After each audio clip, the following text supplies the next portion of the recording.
what's going on? It's Elwood, and welcome back to Rock On Studio Live, the only rock and roll show on the internet that puts you one-on-one with all your favorite rock stars. Don't forget, you can engage, you can interact. You got a question, drop it down, and don't forget to subscribe to the YouTube channel, Rock On Studio Live.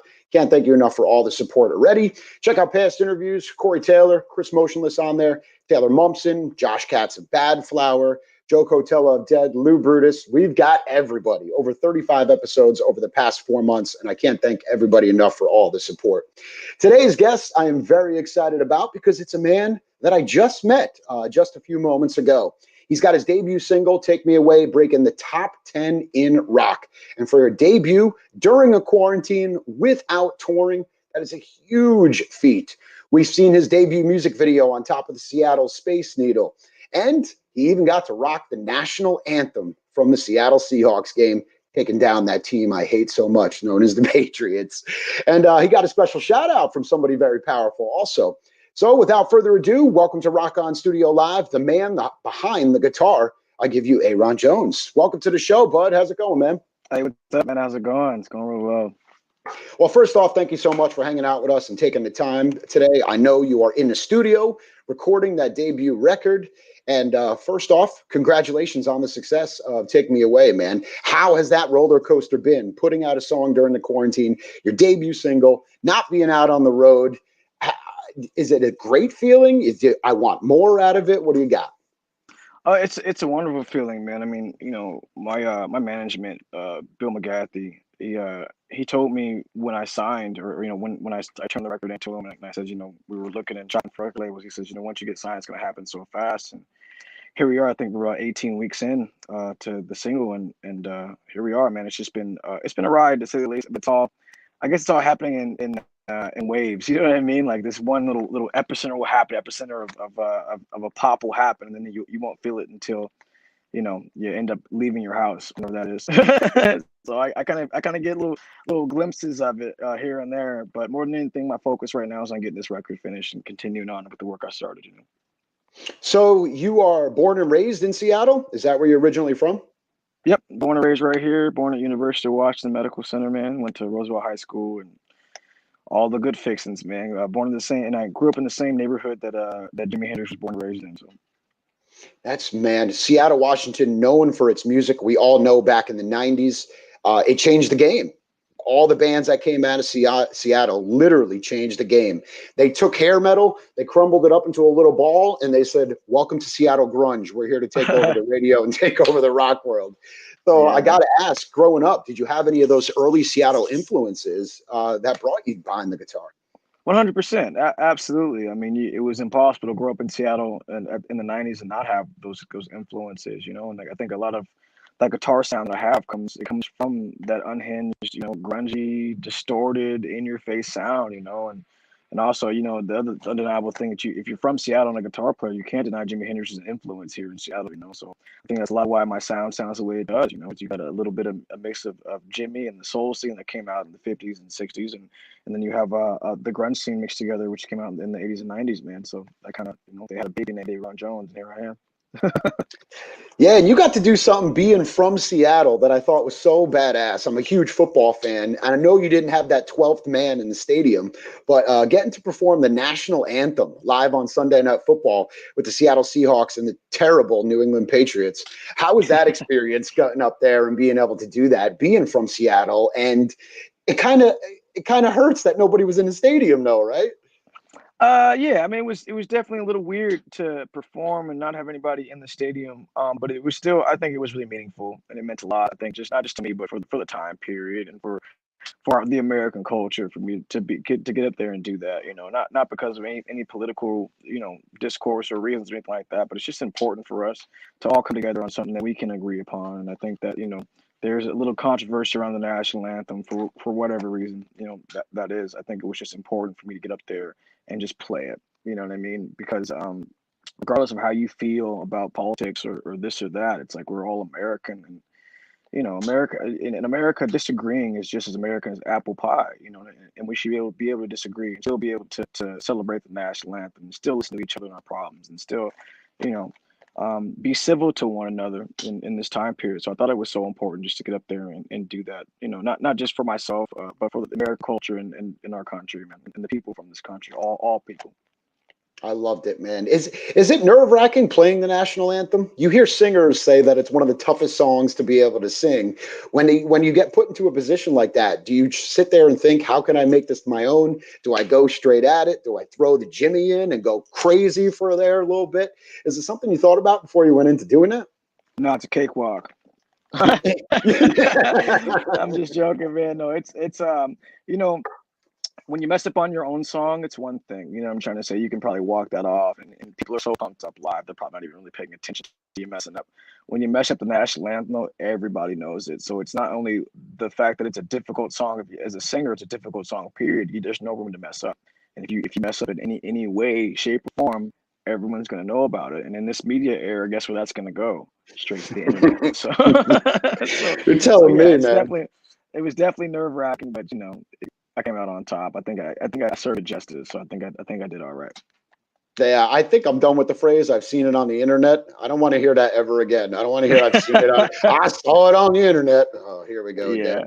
yeah. All right.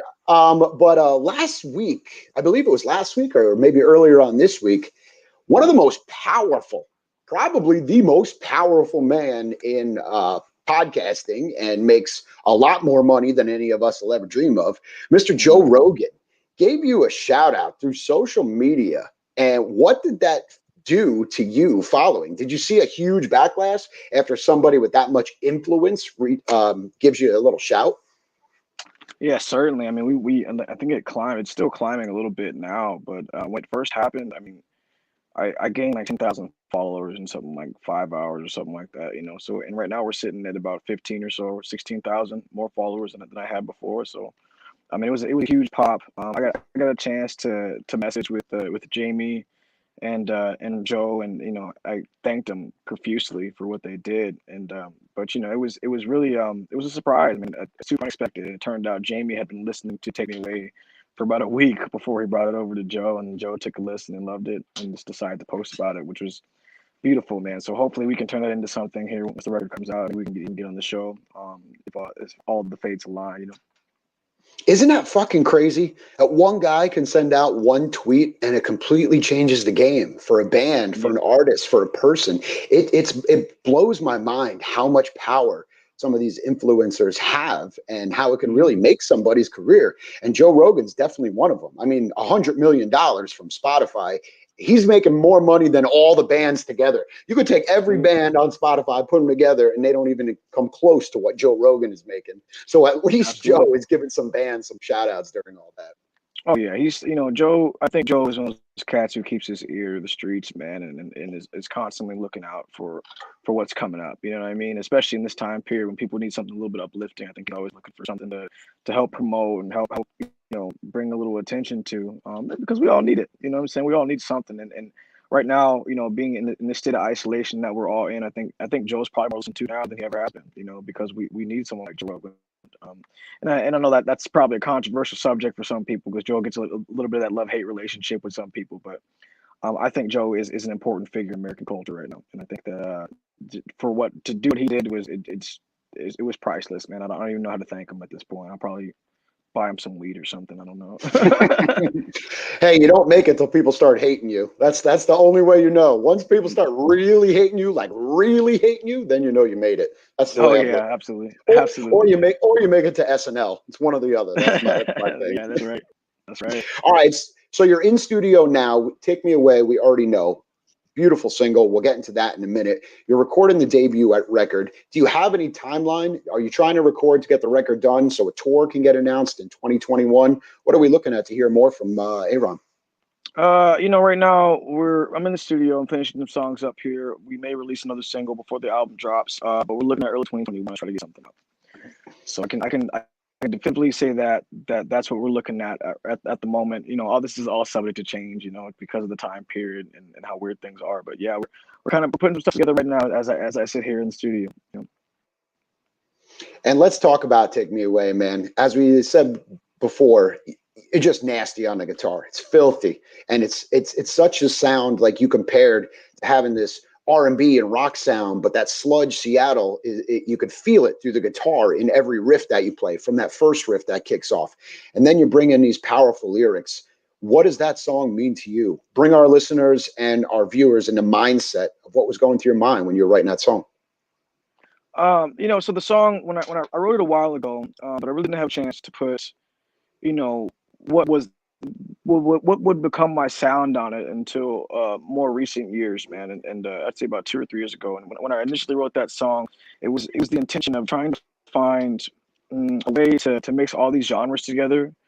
It was trying to find a way to remind people of a nostalgic era of rock and roll, like I would say a golden era, in mixing all these tones, like. And I'll never forget when I sat here in the studio with my producer, Eric, over here at London Bridge, and when I was sitting with him and we said, how do we want this thing to sound? And he pumps Audio Slave, in my brain I'm going, okay, Audio Slave. We're thinking Nirvana, we're thinking Michael Jackson, we're thinking, we got to throw a Tom Morello-esque solo in there because people are gonna want to feel that way, So to me, it really encompassed all these things that I loved about rock and roll and my influences, and then lyrically. What I wanted to do, I didn't want to write a typical folky kind of delivery or your typical songwriting delivery. I wanted to write something that was more would emulate more of a hip hop delivery. You know what I mean? A setup and a punchline kind of delivery versus, your typical storytelling. And in the lyrics that I was attempting to really convey a story I think that a lot of Americans have, and a lot of people forget that Americans have, and this country. It's really based on this idea of the American dream. But the truth is that the American dream it kind of falls to the wayside for most of us in this country, man. And so it was important for me to really convey my story, the story of abandonment, the story of perseverance, the story of what that meant to battle those emotions, and put it in music and have the sound and the tone and the sonic frequencies emulate that angst, And so I was really just trying to bring Seattle back on the map and do it in a way that I think that this new age, this new era of rock and roll could really, really feel and understand, Take Me Away, impacting rock radio all across the country. Already a top 10 debut single for Ayron Jones. Always contact your local radio stations. Remember to request. That it goes a long way, man. But I'll tell you this, as a radio programmer for over 15 years now, your music is something that stands out. So we listen to song after song, and there's a lot of bands that put out a track. They play it safe. Oh, here's a generic rock track. It's a good track, but it's generic. It kind of blends in. But having bands like you and Falling in Reverse and bands like Bad Flower and Highly Suspect, this different sound that you can tell in the first 10 seconds of a song, it makes your ears perk up and go, whoa, what is this? This is different. I like this. So I can't thank you enough for giving us the music to be able to promote and put on the radio stations that really stands out, because that's what rock radio needs. If we take a bunch of bands and they all have a generic sound with a verse, chorus, verse, breakdown, song is over, it's all going to blend in together. The whole point is to stand out. And you are standing out right now in the best way possible, man. But we all have to see it live. We have to see it live. I can only imagine what that live show was like, man. Yeah, man. I can't wait to get back out there live. And I thank you for those kind words. I've always said the best gifts in the world are never gifts that are to be kept by oneself. They're always the gifts that you can share with others. So it makes me happy that I've done my work here and been able to share my gift with you and the rest of the world. And so that trend will continue, man. I'm going to continue making rock and roll, continue making that music that perks your ears up, that maybe doesn't sound like what you've heard in the last 25 years or whatever. We want to keep pushing the envelope and keep just keep making good rock music and keep turning heads and more overall bringing people together, man. It's so important. And I think rock and roll is the music that has always brought us together, man. Yeah, I tell people all the time, with all the different sounds we're getting in rock radio now, from screaming to metal breakdowns to rock and roll bands, people are like, oh, that's not rock. It's different now. Get over it. That's what I like to tell. It's different now. True. Get over it. This is this is the future, and this is rock and roll. And man, I can't thank you enough. Ayron Jones, live from Seattle, Washington. Check out his music video for Take Me Away. I've got it posted up on all the socials. If you haven't seen it yet, you get a little taste of him playing that guitar live, but I can't wait to really see it in person when we get back out on the road. Don't forget to request Take Me Away to all your local rock radio stations. And man, if you got some advice for somebody that's in a band right now that's watching, you have a debut single in top 10. What do you tell them? The kid in the band in the Seattle garage right now, or he's in his basement, he looks up to you. What can you tell him? Any advice? Yeah, man. Yeah, I'll give you some advice. You just keep playing your guitar, man, and don't listen to anybody else tell you what to do. You just keep doing your thing. Always approach your career and what you're trying to accomplish with the empty cup mentality. Don't fill your cup over to the brim. Never approach it with a full cup. You know, how can one fill their cup if it's already full? You know, you gotta empty your cup. So always be willing to learn and get better and hone your skill and your craft. Learn how to write a good song, write a hook. That's a big one, man. Learn how to write a good hook and just keep dreaming, man. I mean, that's the thing about it. When we're kids, we all imagine, we all have this big make believe imagination, and then we become adults, and they tell us we got to stop dreaming. And I'm a kid who never grew up, man. Which is why they call me the kid, right? Because I never really grew up, man. I'm always like joking and probably too much for an adult. But I want people to keep dreaming, man. I want you to keep playing your guitar and strive for greatness. Something you can't do. Yeah, I was going to be a rock star, and I realized it's way too fucking hard, so I got a career talking to him. That's the best I can do. Oh, man, take me away. It all worked out.